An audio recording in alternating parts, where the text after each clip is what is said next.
The weather now affecting at least 2 central Georgia schools. What students in Bleckley County will not do today and what Twiggs County announced about their start time. Plus, flooding impacting roads in central Georgia this morning. The latest on what you need to know about a major commuter route to Robins Air Force Base. Well, good Friday morning. You're taking a live look at the Georgia National Fairgrounds. The time is now 6:30 a.m. on this October the 8th. Thank you so much for continuing to stay with us. I'm Wanye Reese. The biggest story this morning has been the weather. We've seen road closed. We've seen school delays. So let's go ahead and get you a quick check of your forecast with meteorologist Courtney Jacobazzi. Thanks so much, Wanye. Yes, a very messy morning out there yet again. Thankfully, though, this is going to be pretty much our last batch of very, very heavy rain for the next several days. A well-deserved break is right around the corner, everybody, but we do have flash flood warnings in effect for parts of Dooley County. The worst of the rain now moving out of that area. Pulaski County, Wilcox County still dealing with very heavy rain. Parts of Bleckley County, Lawrence County, and Dodge County this morning, and now very heavy rain. You can see some frequent lightning starting to push into parts of Telfair County.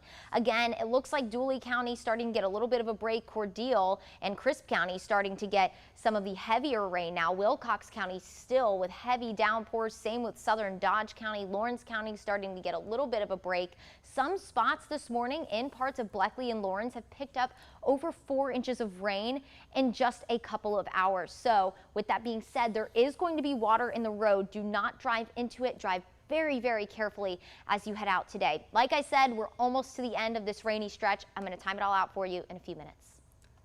Well, thank you, Courtney. We'll check in with you soon. We started this morning with how weather is impacting you in central Georgia. That includes classrooms seeing effects. Bleckley County Schools announced students will not report to class today. The district says it's because of several washed out roads in the area. Staff will still report, though, at 9 this morning. There's also a delayed opening for Twiggs County Schools. Students and staff will report this morning at 9:30. Moving over to the roads, a heads up if your commute takes you through Twiggs County this morning, and this includes a route that commuters for Robins Air Force Base use. Colonel James Falk with the Twiggs County Sheriff's Office says Georgia State Route 358 is closed between State Route 96 and U.S. Highway 80. It's because of severe flooding. This is also a tweet from the Georgia Department of Transportation's Twitter that you're seeing from earlier today. They expected it to be clear at 6 this morning, but we have not heard about an update about the closing, so you're likely to still see some travel delays right now. Now, folks says that deputies are monitoring the scene and they're seeing down trees and power lines, and they're concerned about part of the highway that may wash away. Exit ramps from I-16 are also closed. He suggests you use exit 24 and Georgia 96 as an alternate. Georgia's 511 also reports flooding on State Road 26 in downtown Cochran and State Road 230 at Blazing Pine Drive between Unadilla and Hawkinsville. For the past couple of days, we've seen our share of heavy rain with damaged roads and water even flooding first-floor hotel rooms in West Macon. Our neighbors to the west are also feeling the impacts from deadly flash floods. The National Weather Service says as much as 13 inches of rain fell Wednesday night in central Alabama. I just want you to check out that video right there on your screen. West Viva Hills, Alabama, which is around 15 minutes from Birmingham. According to the Associated Press, at least 4 people died in the state.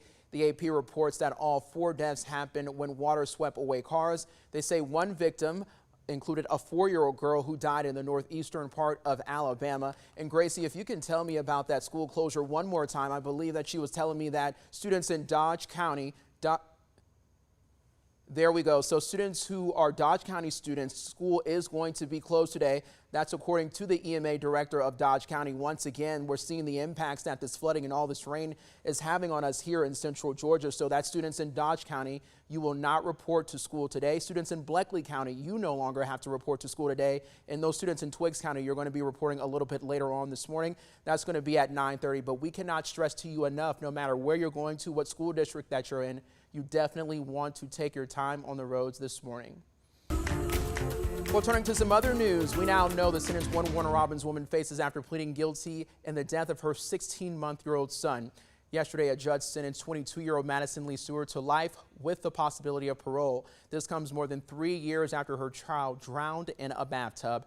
In a hearing, Judge Bo Adams listened to the prosecutor as he described an officer's report from January 26 back in 2018. Public Defender Carolyn Moe says Stewart did not graduate high school and has an intellectual disability, citing debates among doctors about whether Stewart was competent to stand trial.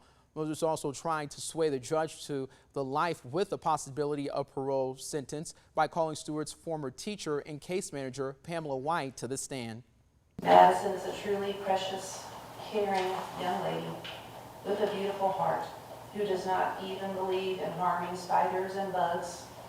Some found in homes and in jail cells. She takes them outside to live. I do not believe that she would ever intentionally physically harm any living being. There were no other family members or loved ones of Stewart in the courtroom. By the time she's eligible for parole, she will be 52 years old. If Stewart did not plead guilty, her trial would have started later this month.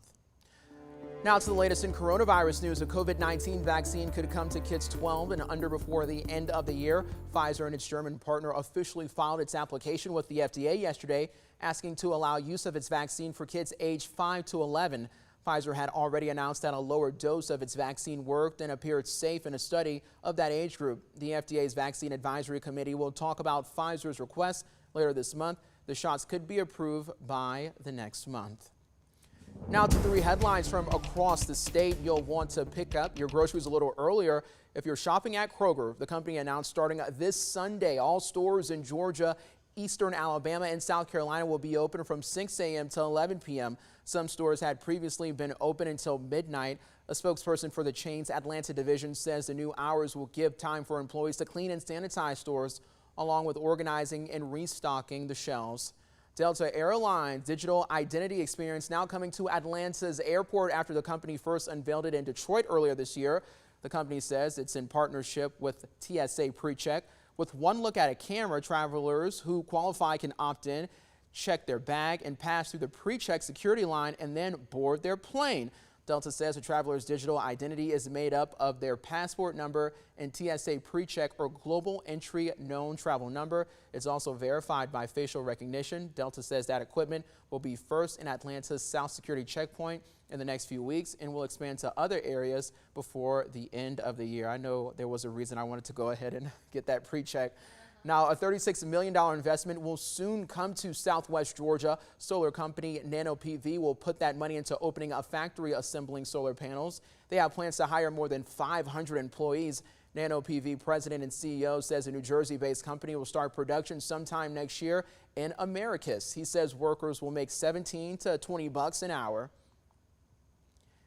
All right, and some other consumer news this morning. You could have a chance to get your hands on part of the Central State Hospital site. 2 are up for sale. One track overlooks the Oconee River and is 157 acres. The second includes 6 cottages and is in the mixed-use Renaissance Park area of campus. County officials say it's just part of their plans to revitalize the hospital site. Walter Reynolds with the Central State Hospital Local Redevelopment Authority says he's shown both properties to a number of people, and many of them have already submitted letters of intent and offers. The river tract is listed at $1.8 million, and the 6 college property is at $250,000. Over in Pulaski County, a Hawkinsville hospital building is now on the National Register of Historic Places. The R.J. Taylor Memorial Hospital was added to the list last month. The hospital was built back in 1938 and saw several additions in the 50s and 60s. After the hospital moved to a new building in 1977, the old building sat vacant and fell into disrepair until a company went ahead and stepped in to fix it up. A residential developer transformed the old hospital into new apartments that you see right there on your screen.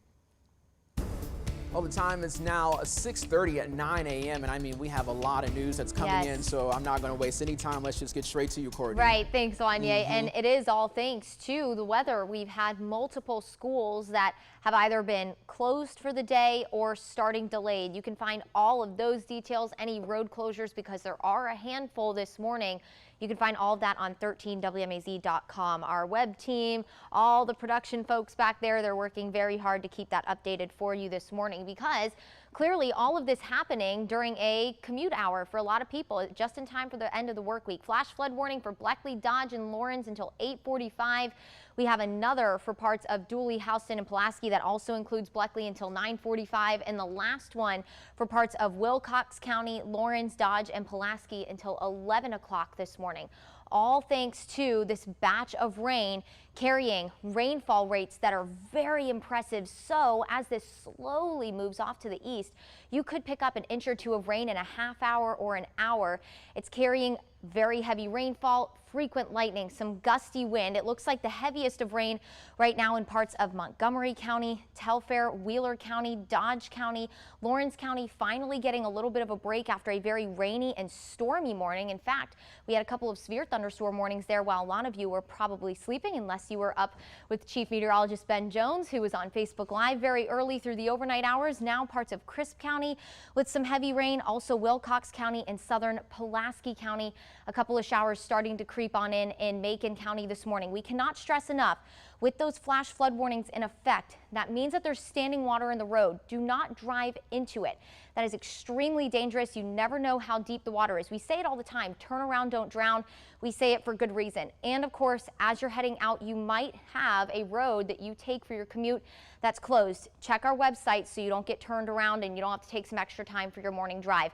To the north, we had a couple of showers try to form, but all the storms to the south eating up all the energy for them, so they quickly fizzled apart. It's all along the last piece of our weather system, this cutoff low, acting very tropical, almost like a tropical system due to its proximity to the Gulf of Mexico, pumping in a lot of moisture. It has caused for some of these storms to spin because of how close we are to that center of low pressure. I haven't seen any rotation as of the past half hour or so in any of the storms, but we're still going to keep an eye on it. We do have a severe threat for some of our southeastern counties. That, I think, will be for the afternoon hours when we get the wraparound showers and storms that I'll show you in just a second on Future View.